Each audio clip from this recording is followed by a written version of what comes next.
कभी कभी एक पल सब कुछ बदल देता है। एक आईना, एक आंखों का मिलना और एक आत्मा जो जाग उठी। आज हम बात करेंगे एक ऐसे ही सफर की जहाँ ईगो की जंग खत्म होती है और सोल का प्रकाश जीवन में उतर आता है। 10 साल पहले एक ऐसा मोमेंट था जिसने मैट की जिंदगी का रुख बदल दिया। वो अपने बेडरूम में एक मिरर के सामने खड़े थे और अचानक उनकी नजरें अपनी ही आंखों में जा मिली। बिना डरे, बिना हिले, और तब कुछ टूट गया, या ये कह लो कुछ नया जन्म ले रहा था। उस पल उन्होंने देखा कि जो व्यक्ति वो समझते थे वो सिर्फ एक रूप था, एक रोशनी का एक्सप्रेशन। ना कुछ गलत था, ना कुछ कमी, सिर्फ एक प्रकाश था, एक पवित्र चेतना जो उनके शरीर से छलक रही थी। उस मिरर में उन्हें सिर्फ अपना रूप नहीं, अपनी रूह नजर आई। और तब समझ आया, वो व्यक्ति नहीं थे, वो तो वो जगह थी जहाँ एक व्यक्ति खड़ा था। ये रियलाइजेशन कोई भागना नहीं था, बल्कि एक गहरी अंडरस्टैंडिंग थी कि हर व्यक्ति, हर जीव, हर पल एक डिवाइन एक्सप्रेशन है, एक कॉस्मिक जर्नी का एक अनोखा रूप। हमें अक्सर लगता है ईगो बुरी चीज है, पर मैट कहते हैं ईगो को हमें मिटाना नहीं, उसे बदलने का समय आ गया है। ईगो की वॉर ये सिर्फ उस रोशनी से दूरी का नतीजा है, पर जब हम अपनी सोल से जुड़ते हैं तो ये वॉर रॉ बन जाती है। रिस्पेक्ट, एक्नॉलेजमेंट और वेलकमिंग। मैट कहते हैं जैसे ही हम अपने ईगो के पैटर्न्स को अवेयर करते हैं और उनका रिजोल्यूशन ढूंढते हैं, तो नेचुरली हमारी सोल एक्सपेंड होने लगती है। ये एक अलग नजरिया है, ना कि ईगो को निकालना, पर उसे प्यार से सुलझाना।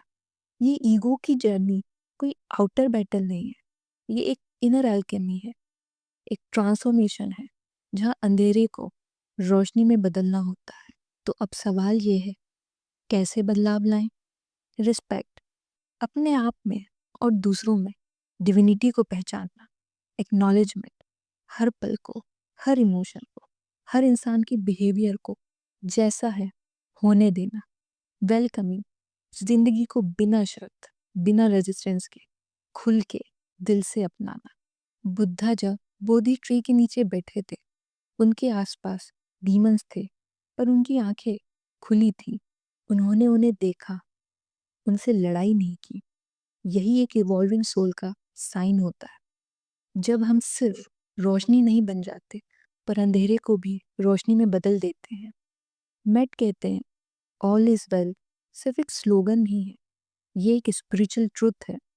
All, absolute law of love, is infinite source, well, welcomes each life as light. इसका मतलब है हर पल, हर दर्द, हर छोटी सी बात किसी न किसी रूप में एक रोशनी लेकर आई है। जब हम रॉ से जीते हैं, तब ईगो का वॉर डिसॉल्व हो जाता है और हम अपने असली रूप, एक जगमगाती सोल के रूप में जीना शुरू करते हैं। तो आज से जब जिंदगी कुछ दुख भरे पल लाए, तो उसे हटाने की जगह क्या हम उसे सिर्फ ऑनर कर सकते हैं? क्या हम अपने अंदर से रॉ क्वालिटीज को एक्टिवेट कर सकते हैं? क्या हम सिर्फ एक सीकर नहीं, एक डिवाइन बीइंग बन के जी सकते हैं? इस जर्नी में हर पल, हर इंसान सच में यही कह रहा है, everything is here to help you. अगला चैप्टर एक और गहरा राज खोलता है, कैसे हम अपनी सोल के साथ डीपर अलाइनमेंट में जी सकते हैं और कैसे बिना स्ट्रगल के ब्लिसफुल ट्रांसफॉर्मेशन हो सकता है। अगले एपिसोड में मिलते हैं, जहां हम समझेंगे कैसे स्पिरिचुअल प्रैक्टिस से एक्चुअल हीलिंग होती है, बिना फाइट के।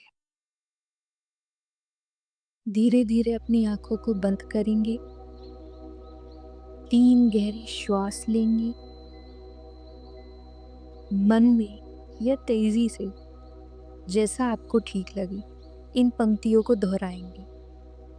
मैं मानती हूँ कि मेरी स्पिरिचुअल जर्नी का मतलब अपने आप को तोड़ना या एनालाइज करना नहीं है, बल्कि अपनी सोल के अच्छे गुण को रोज थोड़ा थोड़ा ज्यादा चमकने देना है।